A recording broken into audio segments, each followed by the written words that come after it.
In a meadow, a little girl stumbles. It was not intended. Cut was not shouted. Rather than reshoot, the director just looked at the take, grinned, and said, "Print it." One of the most iconic pictures in television history is that gaffe. Later, the same individual who made that choice found out that his program had been canceled. It wasn't through a phone call or a meeting, but rather by seeing his absence from the network's autumn schedule. He was so enraged that he practically blew up the entire town on camera, assembled the cast one more time, and put an explosion into the screenplay. In between those two instances, a single exchange between two individuals on the same set as they were passing the time between takes unintentionally gave rise to the camera technology that revolutionized live sports viewing worldwide. In interviews, Brown later talked about the origin of the concept. It all started in 1974 on the set of Little House on the Prairie, a pioneer-themed family program that was too archaic for its day, rejected by critics, and hardly backed by its own network. Nevertheless, it managed to become one of the most popular TV shows ever. These 30 strange, bizarre, and genuinely astounding facts about Little House on the Prairie demonstrate that the prairie was nothing at all, contrary to what you may have believed. Now, there's something you need to know before we go on to the first fact. At the conclusion of this film, we get a bonus fact after fact number 30. Additionally, please write a remark now while you are here. Tell us where in the globe you're watching this from. We want to find out where the admirers of Little House on the Prairie are. All right, let's begin. 1. Among the 9 seasons of Little House on the Prairie, which picture is the most iconic? It's neither a spectacular storm nor a heartfelt farewell. Everyone who has ever watched this program will remember a 3-year-old girl stumbling in a wildflower-filled meadow during the opening credits, arms spread, falling, and totally oblivious to the camera. This is the part that nobody discusses. It was never intended to be in the final edit, never planned, and never written. Harry Ingalls just stumbled. After the crew saw it, Michael Landon, the actor, director, author, producer, and person in charge of every frame of this production, decided that the film was too unpolished to be reshot. He didn't change it. One of the most enduring stories in American television history began with a little girl's unintentional trip over a hat. One unintentional moment captured the entire show. Fact 2. Little House on the Prairie quietly disappeared from NBC's autumn schedule after airing for over 10 years. The guy who had written, directed, produced, and starred in the series, Michael Landon, found out it had been canceled the same way a total stranger would. By glancing at the schedule and seeing his program wasn't mentioned, there was no meeting, no phone call. The actress Melissa Gilbert, who portrayed Laura Ingalls, explained what that meant. She was aware that he was so upset that NBC had not contacted him to inform him that the program had been officially canceled that he intended to destroy everything. It was such a rude thing to do after years of wealth and 10 years of Little House on the Prairie. What did Landon say? For the most recent TV film, he included explosives in the plot. On camera, he put the explosives, assembled the actors, and set off the whole made-up town of Walnut Grove. Every building has vanished. The reasoning was revealed by producer Kent McCrary. What happens if we blow up the town? In this manner, the buildings would be reduced to rubble, and you could gather the debris with your crew. Catharsis and retaliation proved to be the solution.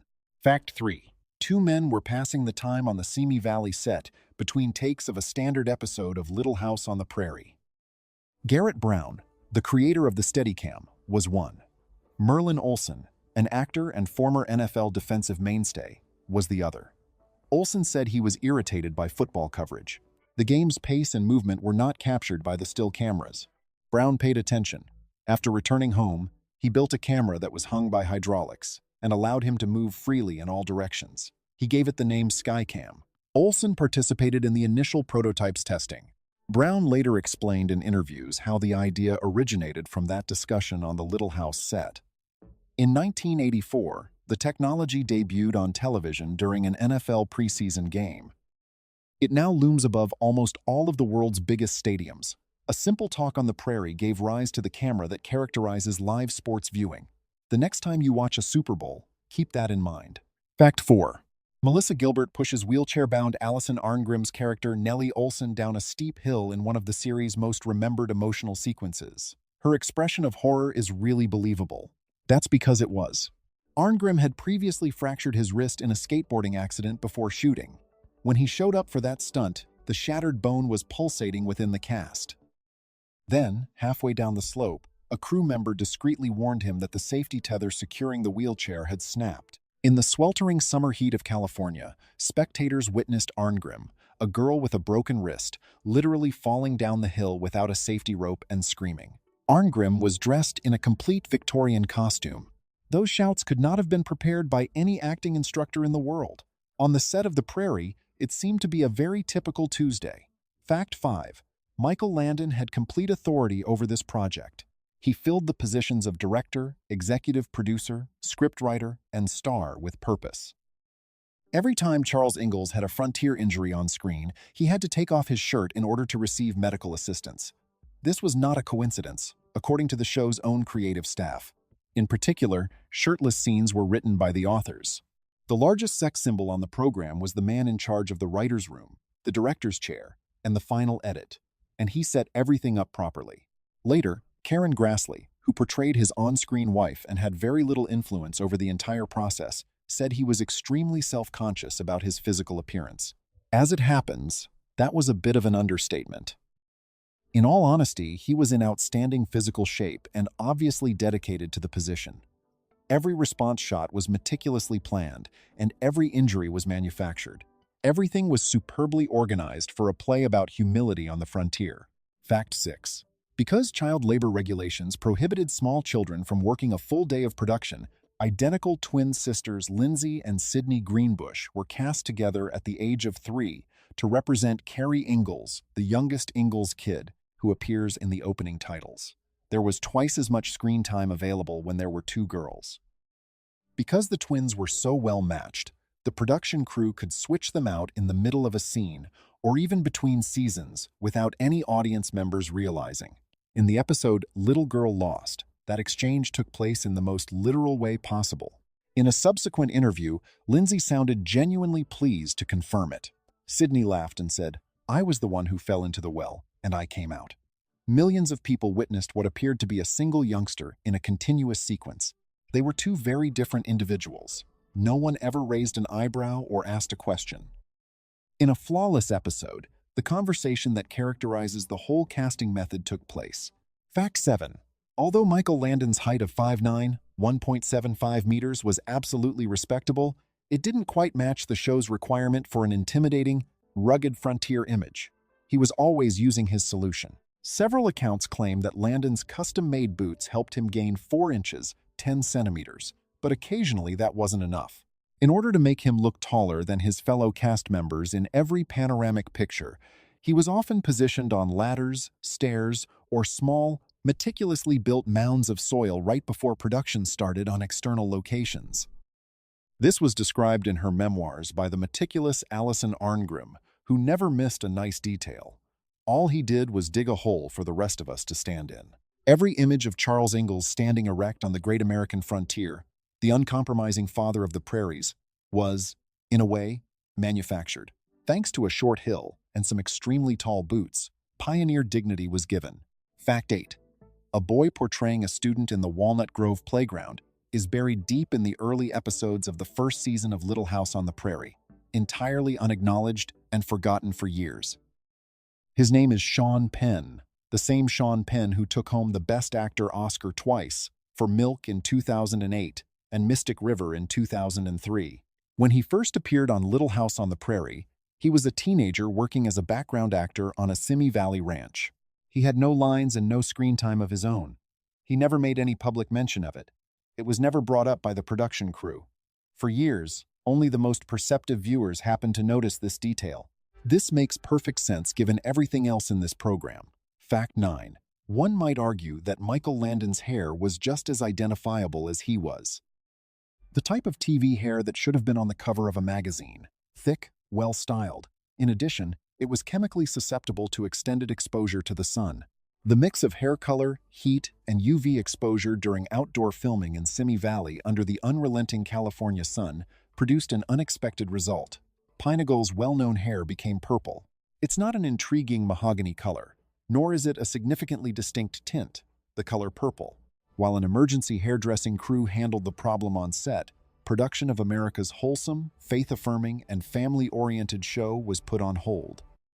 There is a good chance that Little House on the Prairie is the first network television show in history to have been postponed due to the lead actor's hair changing color outside. It turns out that the dye chemistry was severely harmed by the barrier. The 10th fact. One of the most adored romantic pairs in the whole series is Laura Ingalls and Almanzo Wilder. Fans had to wait for their love story to develop for a number of seasons. An enormous number of people watched their wedding episode. One of the series' most enjoyable storylines was their romance. The production staff expressed worry in a memo during filming about the lack of chemistry between the protagonists. The explanation was straightforward. At the age of 15, Melissa Gilbert was really anxious about the kissing sequences. On camera, their nervousness was visible. The production crew was concerned that instead of a love tale, viewers would witness two strangers behaving out of habit. Discussions followed the memo's circulation, and despite all documented proof, the relationship managed to succeed and eventually became the romantic focal point of the show's subsequent seasons. The memo is still in existence. There is still the wedding episode. They provide a few intriguing papers. Fact 11. A single spot in Simi Valley, California, served as the filming site for Little House on the Prairie's entire visual identity, including the expansive plains, golden hills, and boundless frontier sky. Neither the Midwest nor Minnesota. In Southern California, roughly 45 minutes from Los Angeles, at Big Sky Movie Ranch, the Ingalls farm and the hamlet of Walnut Grove were constructed, and the team put a lot of effort into making Southern California resemble Minnesota in the 19th century. Because child labor rules permitted young performers to work longer hours during school holidays, a large portion of the filming was planned over the summer, greatly complicating the situation. Thus, using historical costumes made of wool, the series meticulously crafted ambience of the difficulties of the prairie and the coolness of the frontier was created during the warmest months of the year in California. The border was not a location. Season after season, it was an unceasing show beneath the sun of Los Angeles. Fact 12. A remarkable range of projects have made use of Big Sky Movie Ranch, the 7,000-acre Simi Valley Ranch where Walnut Grove was constructed, and the Ingalls family farmed the imaginary land. In Men in Black, Will Smith chased aliens on the same dusty road that Pa drove his girls to school in 1974. The alien invasion scenes in the first Transformers movie, Coming to America, and portions of David Lynch's Twin Peaks, possibly the most tonally disparate series to have shared a setting with the Ingalls family, all include the same undulating hills. There was also a lot of filming for the iconic Western Gunsmoke, a full range of American tales on one ranch. The existential remnants of Will Smith's Agent Jade Pa Ingalls and whatever David Lynch was doing that week are all located on the same few acres of Californian property. Fact 13. The Ingalls family had to deal with a business reality by the show's last seasons. NBC made the decision to reorganize its programming due to dwindling viewership. The series had to stop, Landon acknowledged. As Laura got older, his character, Charles Ingalls, was losing weight, and he thought the 8th season was the perfect ending. It wasn't. Removing Landon from the program and relaunching it as Little House on the Prairie was the network's answer. A fresh start, chronicling Laura's adult married life. Following the series, 3 television films were ordered to officially wrap up the narrative. Landon accepted the role of director of the final one, The Last Goodbye, and utilized it to make an original choice that nobody had expected. The company was required by contract to restore the land at Big Sky Ranch to its pre-lease state. Landon recognized a chance. In order to stop a landowner from taking their homes, the residents of Walnut Grove set fire to their own houses, which he included in the narrative. The practicalities of evacuating the set and the explosive conclusion went hand in hand. He described Pioneer's conclusion as good, solid. It was one of the most poignant days of the whole production, according to his actors. Fact 14. Melissa Gilbert, who had grown up on that set and viewed Michael Landon as a father figure throughout her youth, ceased talking to him entirely for 8 years when his romance with a young lady on site went public and broke his marriage. Then, in 1991, she discovered that Landon had been diagnosed with pancreatic cancer and was scheduled to come on The Tonight Show to talk openly about his condition. She showed up. He was taken aback. They were together all day. They discussed everything that remained unresolved between them. A week later, Michael Landon passed away. He was 54. Gilbert has talked about that incident with obvious weight ever since. In 7 days, 8 years of stillness vanished, leaving nothing to be carried. No TV writer would dare use such a real-life incident in a storyline because it would seem too ideal to be realistic. Fact 15. Allison Arngrim was 12 years old when she was chosen to play Nellie Olson, the most loathed girl on American television, the bully who tortured Laura Ingalls week after week with her gorgeous curls. At first glance, the people hated her. In supermarkets, she was approached by strangers. The morning after the programs aired, classmates would yell derogatory remarks at her in the school halls. Her brother Stefan had been assaulting her sexually since she was 6 years old, but none of those audiences were aware of this. In May 1974, when she signed on to portray Nellie, the torture came to a stop. She has stated that it was therapeutic to portray a girl who kicked, shouted, raged, and ranted. For a girl who had no other means to express her inner demons, it was a fantastic role. Her sole true haven was the set of Little House on the Prairie, the most family-friendly show on American television. Since then, she has advocated for stronger child safety legislation in state legislatures using her Nellie Olson platform. The most notorious villain on television turned out to be one of the most surprising supporters of kids. Fact 16. For 8 seasons, Karen Grazel portrayed Caroline Ma Ingalls, the Ingalls family's compassionate moral compass. When things got too tough, the characters went to this guy. She reflected the calm power of the frontier in practically every scene she was in. She was secretly struggling with serious alcoholism for a large portion of that period. Grazel spoke about having a horrible hangover every day at work in her memoir, Bright Lights, Prairie Dust. When the director called cut, she would gather herself, focus for the duration of the recording, and either take something from the prop table or head straight home to start over.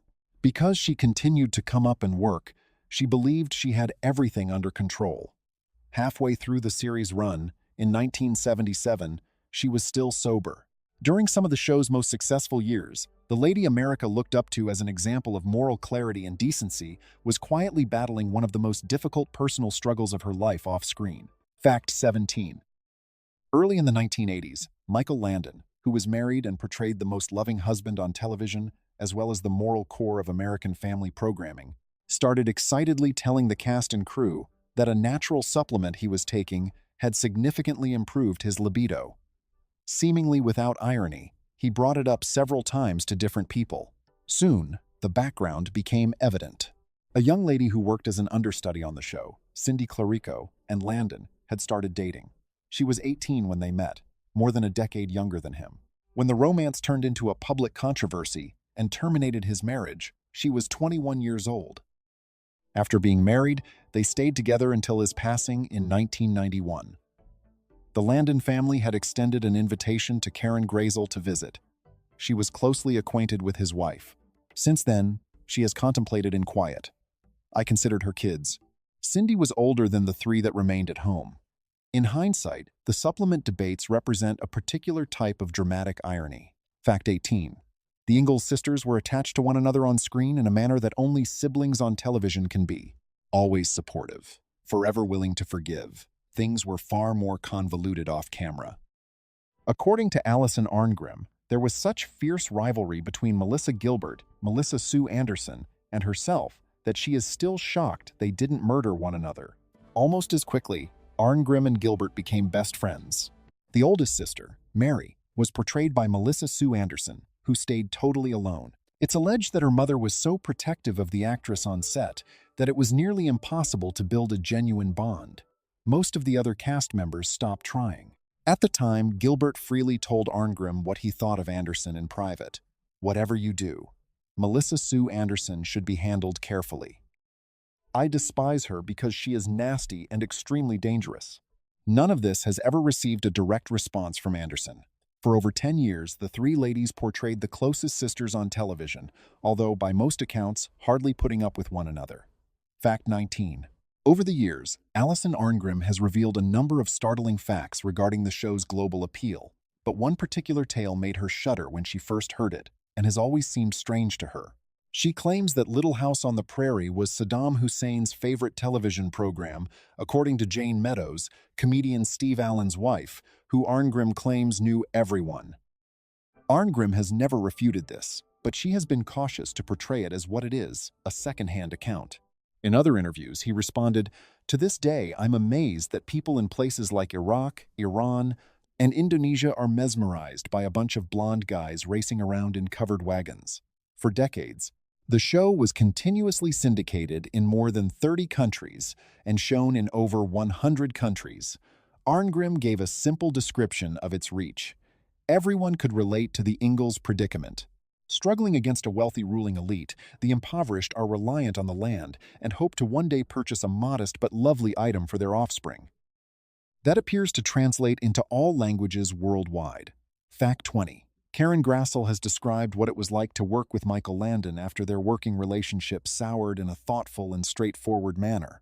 She detailed how Landon would frequently make offensive and sexist remarks about her in front of the cast, crew, and anybody else on site at the time in her biography and later interviews.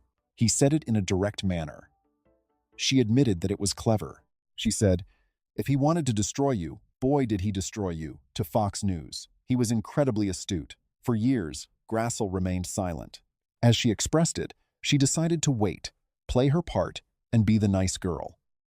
In the 1970s, she was a female television worker on a show in which her co-star served as executive producer. Since then, she has forgiven him, reconciled with him before his passing, and thought deeply about him, appreciating both his skill and the atmosphere he fostered. "He was an extraordinarily bright and diverse individual," she remarked. In addition, he was a highly tense individual who bore the program's burden. At the same time, both statements were accurate. Fact 21. Little House was a huge success for the network at the conclusion of its first season. The ratings were solid. The audience had accepted it wholeheartedly. Before the second season, Karen Grassel, who portrayed the emotional core of the entire series, went to Michael Landon and requested compensation appropriate to her position as a co-star on a popular program. Landon declined. He explained to her explicitly that Caroline's pay should be commensurate with her lack of popularity as a character. In actuality, this meant maintaining her pay at the same level as the show's young performers. "As their co-star on a popular series, I felt insulted," Grassel stated. "I wanted a decent income, but I didn't want to exploit anyone. The atmosphere between them was forever changed by the refusal." In the end, she was able to negotiate a better deal, but she said that each stage of the process cost her dearly. After the 9th season, she quit the show. Fact 22. According to all trustworthy sources, Catherine McGregor, the actress who portrayed the utterly annoying Harriet Olsen, the main snob and social threat in Walnut Grove, was a really kind person off-screen. In addition, Alison Arngrim was a creative and persistent source of turmoil on set, according to her memoir. McGregor was adamant about the interpretation of both his own and other people's scenes. He would quarrel with directors over scene placement and timing. In the middle of a take, he would give his other cast members uninvited directions. She would participate in artistic choices unrelated to her role or plot. This circumstance was a continual source of difficulty for the production crew, but she was revered by the young performers. In between shoots, they crowded around her to soak in her enthusiasm and extensive theatrical background. She was the company's unofficial senior stateswoman, adored by the younger actors and silently draining for the technical staff. It's obvious that Harriet Olsen's demand for total control wasn't totally staged. Fact 23. Ed Friendly was the executive producer who introduced the idea to NBC, established the initial production crew, and obtained the rights to Laura Ingalls Wilder's books. This show wouldn't be possible without him. Michael Landon was cast as the main character. Landon's participation steadily grew to include writing, directing, producing, and ultimately nearly all creative control during the creation of the pilot episode and the first several seasons of the series. Landon and Friendly disagreed on almost everything. NBC backed Landon on every significant choice, including whether Charles Ingalls should have a beard, how closely the series should adhere to the source novels, and how accurate the show should be about frontier life. Friendly had been relegated to what modern accounts would characterize as a silent partner by the time the series made its formal debut in 1974. The individual who created the program from the ground up saw it entirely passed on to someone else. He never expressed his forgiveness to Landon in public. He issued a harsh opinion on television in a 1974 interview with People, which we'll see in the following fact. Fact 24. Ed Friendly did not take the loss of his own efforts in silence.